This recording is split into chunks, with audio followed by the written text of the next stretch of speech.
Hello વિદ્યાર્થી મિત્રો, એજ્યુકટેકનો ચેનલમાં આપનું સ્વાગત છે. આજે આપણે શીખીશું ધોરણ 7 વિષય ગુજરાતી તારીખ 5/10/2024ના રોજ લેવાયેલી એકમ કસોટીની સંપૂર્ણ પ્રશ્ન બેંકનું સોલ્યુશન. વિદ્યાર્થી મિત્રો, આપેલી પ્રશ્ન બેંકમાંથી જ આપની એકમ કસોટી પૂછાયેલી હશે. તો ચાલો શીખીએ 5/10/2024ની એકમ કસોટીની સોલ્યુશન.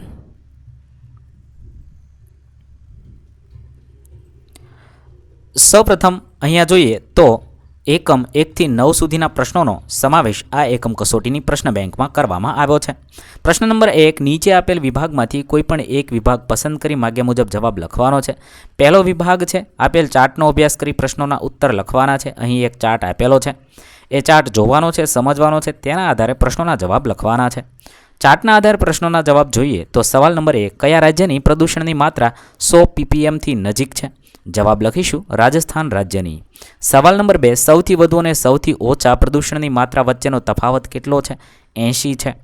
3, તમે ઉપરના પૈકી કયા રાજ્યમાં વસવાટ કરવાનું પસંદ કરશો? કેમ? અમે ગુજરાત રાજ્યમાં વસવાટ કરવાનું પસંદ કરીશું, ત્યાં પ્રદૂષણ ઓછું છે એટલા માટે. સવાલ નંબર 4, કયા રાજ્યના પ્રદૂષણની માત્રા સૌથી વધુ છે? દિલ્હીમાં પ્રદૂષણની માત્રા સૌથી વધુ છે. 5, કયા રાજ્યના પ્રદૂષણની માત્રા સૌથી ઓછી છે? ગુજરાત રાજ્યના પ્રદૂષણની માત્રા સૌથી ઓછી છે. ત્યારબાદ બીજો વિભાગ છે. અહીં આપેલ ચાર્ટના આધારે પ્રશ્નોના જવાબ લખવાના છે. અહીં એક ચાર્ટ આપેલો છે, તે ચાર્ટ જોઈએ, સમજીએ અને તેના આધારે પ્રશ્નોના જવાબ લખીએ. સવાલ નંબર 1, રાહુલ પ્રિયા કરતાં કઈ રીતે અલગ પડે છે? રાહુલની ઊંચાઈ 3 ફૂટ અને 4 ઇંચ છે, જ્યારે પ્રિયાની ઊંચાઈ 3 ફૂટ 5 ઇંચ છે. રાહુલનું વજન 37 કિલો અને પ્રિયાનું વજન 32 છે. રાહુલના ઘરના સભ્યોની સંખ્યા પ્રિયાના ઘરના સભ્યોની સંખ્યા કરતાં વધારે છે. આ રીતે અલગ પડે છે. સવાલ નંબર 2, કોષ્ટકમાં સૌથી મોટું કુટુંબ કોનું છે? રમેશનું કુટુંબ સૌથી મોટું છે. 3, કોષ્ટક પૈકી કોના ઘરે ગાડી છે? પ્રિયાના ઘરે ગાડી છે. 4, કાવ્યા કરતાં પ્રિયાનું વજન કેટલું વધારે છે? કાવ્યા કરતાં પ્રિયાનું વજન 2 કિલો વધારે છે. 5, જાનકીના ઘરે એક કરતાં વધારે વાહનો કેમ હશે? જાનકીનો પરિવાર ખેતી સાથે જોડાયેલો હોવાથી તેમની પાસે ટ્રેક્ટર હશે. આ ઉપરાંત મુસાફરી કરવા માટે બાઇક અને સાયકલ હશે, એટલા માટે વધુ વાહન હશે. ત્યારબાદ વિભાગ ત્રીજો જોઈએ. આપેલ માહિતીનો અભ્યાસ કરી તેના આધારે પ્રશ્નોના જવાબ લખવાના છે. સમ્રાટ અશોકનો જૂનાગઢનો શિલાલેખ છે, તેના વિશે માહિતી છે, તેના આધારે પ્રશ્નોના જવાબ લખીએ. સવાલ નંબર 1, શિલા પર લખાયેલ લેખને શું કહેવાય? શિલા પર લખાયેલ લેખને શિલાલેખ કહેવાય. બીજું, ગિરનાર પર્વતની તળેટી કયા જિલ્લામાં છે?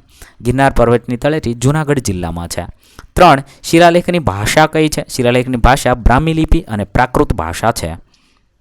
4, જેમ્સ પ્રિન્સેપ કોણ હતા? આ શિલાલેખ ઉકેલનાર સૌપ્રથમ વ્યક્તિ જેમ્સ પ્રિન્સેપ હતા. 5, આ શિલાલેખમાંથી શીખવા જેવી કઈ બાબત છે? આ શિલાલેખમાં હિંસાથી દૂર રહેવા, ઔષધીય વનસ્પતિનું વાવેતર કરવા તેમજ અરસપરસ સંપ કેળવવો જેવી બાબતો શીખવવામાં આવી છે. ત્યારબાદ પ્રશ્ન નંબર 2, નીચેનામાંથી કોઈપણ એક વિષય પસંદ કરી માગ્યા મુજબ જવાબ લખવાના છે. 1, નીચેની વિગત આધારિત સંવાદ લખવાનો છે.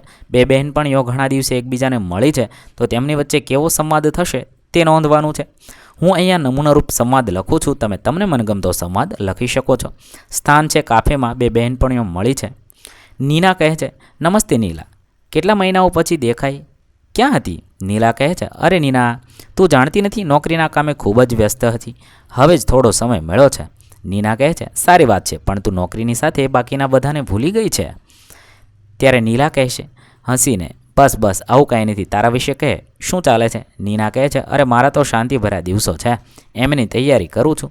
નીલા કહે છે, વાહ, એમ કઈ વિષયમાં? નીના કહે છે, ઇતિહાસ. નીલા, સરસ, એવું કર, હવે તો લંચ સાથે કરીએ, મારે ઘણી બધી વાતો કરવાની છે. નીના, બરાબર, ચાલ. આવી રીતે તમે કોઈ પણ સંવાદ લખી શકો છો. મેં અહીંયા જે સંવાદ લખ્યો છે એ જ સંવાદ લખવો જરૂરી નથી. ત્યારબાદ બીજું છે નીચેની વિગત આધારિત નિબંધ. મોબાઈલની મજા. આજના ટેકનોલોજીયુક્ત યુગમાં મોબાઈલ ફોન માનવ જીવનનો અભિન્ન ભાગ બની ગયો છે. વ્યસ્ત જીવનશૈલીમાં મોબાઈલ ફોન કંઈક એવી સુવિધા આપે છે કે તેનાથી પ્રત્યેક જણને રોજિંદા કાર્યો સરળ અને ઝડપી બની જાય છે. મોબાઈલની મજા ત્યાં છે જ્યાં તે એકમાત્ર સંચાર સાધન નહીં, પરંતુ જીવનના દરેક ક્ષેત્રે મદદરૂપ બને છે. ક્યારેક ઘરે બેઠા આપણને દૂરસ્થમાં રહેલા પોતાના સગા સંબંધીઓ સાથે વાત કરી શકીએ છીએ અને ક્યારેક ઓનલાઈન બિઝનેસ, શોપિંગ, બિલ ભરીને સમય બચાવીએ છીએ. આ રીતે તમે મોબાઈલ વિશે ડિટેલમાં લખી શકો છો. વિડીયો લાંબો થવાને કારણે તમે વિડીયોને પોઝ કરી જવાબ લખી શકો છો. ત્યારબાદ ત્રીજું છે નીચેની વિગતના આધારે પત્રલેખન કરવાનું છે. તમે કરેલ પ્રવાસનું વર્ણન કરતો પત્ર તમારા મિત્રને લખવાનો છે. અહીંયા તમારે તમારું સરનામું લખવાનું છે. તમે ગમે તે તારીખ જે દિવસે લખો છો તેની તારીખ લખશો. ત્યારબાદ તમારા મિત્રનું નામ, સંબોધન, આ રીતે તમે પત્ર ડિટેલમાં તમે કરેલા પ્રવાસ વિશે તેના વિશે લખશો અને પત્ર લખશો. ત્યારબાદ નીચે તમારું નામ લખી તમારા મિત્રને તમે આ રીતે પત્ર લખી શકો છો. વિડીયોને પોઝ કરી જવાબ લખી શકો છો. ત્યારબાદ પ્રશ્ન નંબર 3, નીચે આપેલ વિભાગમાંથી કોઈ પણ એક વિભાગ પસંદ કરી માગ્યા મુજબ લખવાનું છે. પહેલો વિભાગ છે નીચેનામાંથી નામયોગી ઓળખાવો. તો જવાબ થશે માંથી, વિના એ નામયોગી છે. ત્યારબાદ બીજું છે બહેને ટપાલ મારફત રાખડી મોકલી હતી. વાક્યમાંથી નામયોગી ઓળખાવો. તો મારફત એ નામયોગી છે.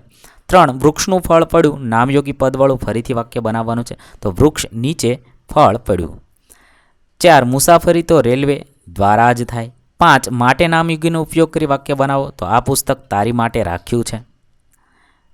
ત્યારબાદ બીજો વિભાગ છે 1, આપણે કાન ખાલી જગ્યા સાંભળીએ છીએ. તો કાન વડે સાંભળીએ છીએ. 2, તે ઘરમાં ખાટલે બેઠો. નામયોગી મુખ્ય વાક્ય ફરીથી બનાવવાનું છે. તે ઘરમાં ખાટલાની ઉપર બેઠો. 3, હું વિમાન મારફતે અમેરિકા ગઈ. તો નામયોગી મૂકવાનું છે. નામયોગી છે મારફતે. ત્યારબાદ 4, નીચેનામાંથી નામયોગી શબ્દ ઓળખવાનો છે. અહીંયા સાથે તે નામયોગી છે. 5, વડે નામયોગીનો ઉપયોગ કરી વાક્ય બનાવીએ. દોરી વડે પતંગ ચગાવી શકાય છે. ત્યારબાદ ત્રીજો વિભાગ છે 1, દાદા પૌત્ર ખાલી જગ્યા પેન લાવ્યા. પૌત્ર માટે પેન લાવ્યા. 2, કોયલ સીતાફળીએ બેઠી છે. કોયલ સીતાફળીના વૃક્ષ ઉપર બેઠી છે. 3, હું વર્ગખંડની અંદર પ્રવેશ્યો. ની અંદર એ નામયોગી છે. 4, નીચેનામાંથી નામયોગી શબ્દ ઓળખવાનો છે. તો ખાતર એ નામયોગી છે. ત્યારબાદ 5, દ્વારા નામયોગીનો ઉપયોગ કરી વાક્ય બનાવવાનું છે. બસ દ્વારા પ્રવાસમાં ગયા હતા. હું અહીંયા જે વાક્ય બનાવું છું એના સિવાયનું વાક્ય પણ તમે બનાવી શકો છો. ત્યારબાદ પ્રશ્ન નંબર 4, નીચેના કોઈ પણ 5 પ્રશ્નોના 1-2 વાક્યમાં જવાબ લખવાના છે. અહીં આપણે દરેક પ્રશ્નોના જવાબ લખીશું. 1, તમારી શાળામાં પ્રાર્થના સભામાં કઈ પ્રવૃત્તિઓનું આયોજન થાય છે? હું અહીંયા એક શાળાની પ્રાર્થના સભા વિશે લખું છું. તમારે તમારી શાળા વિશે લખવાનું છે. અમારી શાળામાં પ્રાર્થના સભામાં સાંસ્કૃતિક કાર્યક્રમ, બાળસભા, વક્તૃત્વ સ્પર્ધા, ચિત્ર સ્પર્ધા જેવી પ્રવૃત્તિઓનું આયોજન કરવામાં આવે છે. સવાલ નંબર 2, ભીખા શેઠની જગ્યાએ તમે હોય તો કેવી રીતે મદદ કરશો? ભીખા શેઠની જગ્યાએ હું હોઉં તો દવાખાનામાં જરૂરી તમામ દવાઓ, ઇન્જેક્શન અને સાધન સામગ્રી ઉપલબ્ધ કરાવી આપું. સરકાર દ્વારા જે મદદ થઈ શકે એમ હોય તેના માટે સરકારને વિનંતી કરીશ. ગામ લોકોને પણ મદદ કરવા માટે પ્રોત્સાહિત કરીશ. 3, બોડી ગાયથી આખા ઘરનું ગુજરાન કેવી રીતે ચાલી શકે? બોડી ગાયથી દૂધ વેચીને આખા ઘરનું ગુજરાન ચાલી શકે. 4, તમારી શાળામાં શિક્ષકની પ્રેરણાથી તમે કયો સંકલ્પ કર્યો? મારી શાળામાં શિક્ષકની પ્રેરણાથી મેં શાળાના ગ્રાઉન્ડની સાફ સફાઈ રાખવાનો તથા વહેલી સવારે ઉઠીને વ્યાયામ કરવાનો સંકલ્પ કર્યો. તમારે તમે જે સંકલ્પ કર્યો હોય તે લખવાનું છે. 5, કોઈ જીવજંતુ કરડે તો શું કરવું જોઈએ? કોઈ જીવજંતુ કરડે તો કરડેલી જગ્યાએ સાબુ પાણીથી ધોઈ સાફ કરેલ અને કરડેલી જગ્યાએ ખંજવાળવું નહીં. જીવજંતુ કરડ્યું હોય તે જગ્યા પર ભીની માટી લગાવવી જોઈએ અને વહેલી તકે ડૉક્ટર પાસે જઈ સારવાર મેળવવી જોઈએ. 6, તમે દરિયા કિનારે ફરવા જાઓ ત્યારે કઈ બાબતની કાળજી રાખશો? દરિયા કિનારે જઈએ ત્યારે ખૂબ ઊંડા પાણીમાં નાહવા જવું નહીં. દરિયા કિનારે સ્વચ્છતા જાળવવી. સાથે નાના બાળકો હોય તો તેમનું ધ્યાન રાખવું. ભરતી અને ઓટના સમયની જાણકારી રાખીશું. 7, ઘરે મહેમાન આવ્યા હોય ત્યારે તમને કયું કામ સોંપવામાં આવે છે? મારા ઘરે મહેમાન આવ્યા હોય ત્યારે અમને મહેમાનોને પાણી, શરબત આપવાનું, દુકાનેથી દૂધ કે નાસ્તો લાવી આપવાનું, મમ્મીને ઘરના નાના મોટા કામમાં મદદ કરવાનું કામ સોંપવામાં આવે છે. 8, તમારા ઘરમાં મોબાઈલનો સૌથી વધારે ઉપયોગ કોણ કરે છે? મારા ઘરમાં મોબાઈલનો સૌથી વધુ ઉપયોગ મારો મોટો ભાઈ કરે છે. 9, તમારી શાળામાં પુસ્તકાલયના પુસ્તકો વાંચવા માટે કેવી રીતે આપવામાં આવે છે? અમારી શાળામાં પુસ્તકાલયના પુસ્તકો વાંચવા માટે વિદ્યાર્થીઓએ સૌપ્રથમ સભ્યતા માટે નોંધણી કરવી પડે છે. ત્યારબાદ તેમને પસંદ કરેલા પુસ્તકો માટે માંગ કરવાની અને 1-2 પુસ્તકો સપ્તાહના સમયગાળા માટે વાંચવા આપવામાં આવે છે અને સમયસર પુસ્તક પાછું આપવાનું હોય છે. આ રીતે તમારી શાળામાં કેવી વ્યવસ્થા છે તે લખવાનું છે. 10, કુદરત આપણા જીવનમાં કઈ રીતે ઉપયોગી છે? કુદરત આપણને ઘણી રીતે ઉપયોગી છે. જેમ કે સૂર્યનો પ્રકાશ જીવનમાં ઉર્જા આપે છે, વરસાદથી ખેતીનો પાક ઉગે છે, પશુ પંખી અને જીવમાત્ર માટે વૃક્ષો તેમજ વન ખૂબ જ ઉપયોગી છે. કુદરત દ્વારા જ આપણને હવા, પાણી અને ખોરાક જેવી મૂળભૂત જરૂરિયાત પૂર્ણ થાય છે. 11, તમારી શાળાના શિક્ષક તમને કેવી રીતે ઉપયોગી થાય છે? મારી શાળાના શિક્ષકો મને ખૂબ જ મદદ કરે છે. જેમ કે અભ્યાસમાં, પ્રોજેક્ટ બનાવવામાં, જીવન વ્યવહારના પાઠ ભણાવવામાં, જીવનમાં શિસ્ત અને નિયમિતતાના પાલન માટે ઉપયોગી થાય છે. તમારી શાળાના તમારા શિક્ષકશ્રી વિશે લખવાનું છે. ત્યારબાદ 12 તમે કઈ કઈ આફતો વિશે જાણો છો? હું ભૂકંપ, ભૂસ્ખલન, હિમવર્ષા, દાવાનળ, વાવાઝોડું, સુનામી, પૂર, દુષ્કાળ, આગ લાગવી, વાહન અકસ્માત વગેરે જેવી આફતો વિશે જાણું છું. 13 તમારા સાથી મિત્રની મદદ કરી તમે કેવી રીતે કરી? એકવાર મારા સાથી મિત્રની સાયકલમાં પંચર પડી ગયું હતું ત્યારે મેં તેને મારી સાયકલ પાછળ બેસાડીને તેને શાળાએ પહોંચાડવામાં મદદ કરી હતી. આવી રીતે તમે કઈ રીતે મદદ કરો છો તે લખવાનું છે.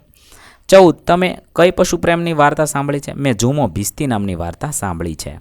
15 ગામની કોઈ વ્યક્તિ તમારી શાળામાં કેવી રીતે મદદ કરવા આવે છે? ગામની વ્યક્તિઓ અમારી શાળામાં વસ્તુ કે પૈસા ભેટ સ્વરૂપે આપીને, બાળકોને પ્રીતિભોજન કરાવીને, બાળકોને પેન્સિલ, કંપાસ, બેગ વગેરે જેવી વસ્તુઓ આપીને મદદ કરે છે. ત્યારબાદ પ્રશ્ન નંબર 5 આપેલ શબ્દોમાંથી કોઈ પણ 5 શબ્દના અર્થ આપી તેને આધારિત વાક્ય બનાવવાના છે. અહીંયા સમ તો સમાન અને સોગંદ એ શબ્દ બનાવ્યા છે અને વાક્ય બનાવ્યું છે કોઈ પણ બે વ્યક્તિ બધી બાબતોમાં ક્યારેય સમાન હોતી નથી. આવી રીતે આપણે અર્થ આપી વાક્ય બનાવીશું. 1 ઉત્તર તો જવાબ અથવા એક દિશા. કુશને બધા જ પ્રશ્નોના જવાબ આવડે છે. બીજું છે કન્યા, છોકરી અને એક રાશિ. મોહનભાઈની છોકરી ખૂબ હોશિયાર છે. 3 કર્ણ તો કાન અથવા મહાભારતનું એક પાત્ર. પક્ષીઓને કાનની જગ્યાએ મીંડા હોય છે. 4 કાળ તો સમય અથવા દુકાળ. મારો વાંચવાનો સમય થઈ ગયો છે. 5 કાંટો તો ત્રાજવું, એક શૂળ. શાકભાજીને ત્રાજવામાં તોડવામાં આવે છે. 6 ભણી તો તરફ અથવા ભણવું. મુખ્ય માર્ગ તરફ જતાં અમે એક સુંદર જંગલ જોયું. 7 અર્ક તો એક સત્વ અથવા કસ, આંકડાનો છોડ. તો શરદીના રોગ માટે તુલસીનો સત્વ યોગ્ય છે. 8 અંતર તો હૃદય અથવા ફાસલો. આપણે હૃદયથી ભગવાનને યાદ કરવા જોઈએ. કર તો હાથ અથવા સખત. મારા મિત્રના હાથમાં ખૂબ વજનદાર મૂર્તિ છે. 10 અંબર તો આકાશ અને ગગન. આકાશમાં પક્ષીઓ ઉડી રહ્યા છે. 11 અંક તો સંખ્યા અથવા આવૃત્તિ. મેળામાં ખૂબ મોટી સંખ્યામાં લોકો આવ્યા હોય છે. 12 અજ તો બકરો અથવા અનાદિ. બકરો ખૂબ તાજો-માજો હતો. 13 વાર તો અઠવાડિયાનો એક દિવસ અથવા વખત. રવિવાર હોવાથી શાળામાં રજા હતી. 14 દ્વિજ તો બ્રાહ્મણ અથવા 2 વાર જન્મેલો. શ્રાદ્ધ નિમિત્તે બ્રાહ્મણોને જમાડવામાં આવે છે. 15 અંગ તો શરીરનો એક ભાગ અથવા પોતે. હાથ શરીરનો એક ભાગ છે. આ રીતે આપણે લખી શકીએ. વિદ્યાર્થી મિત્રો, અહીં આપણે એકમ કસોટી ધોરણ 7ની તમામ એકમ કસોટીના વિડીયોઝ આપણી ચેનલ પર ઉપલબ્ધ છે, જે તમે એકમ કસોટી નામના પ્લેલિસ્ટમાંથી મેળવી શકો છો.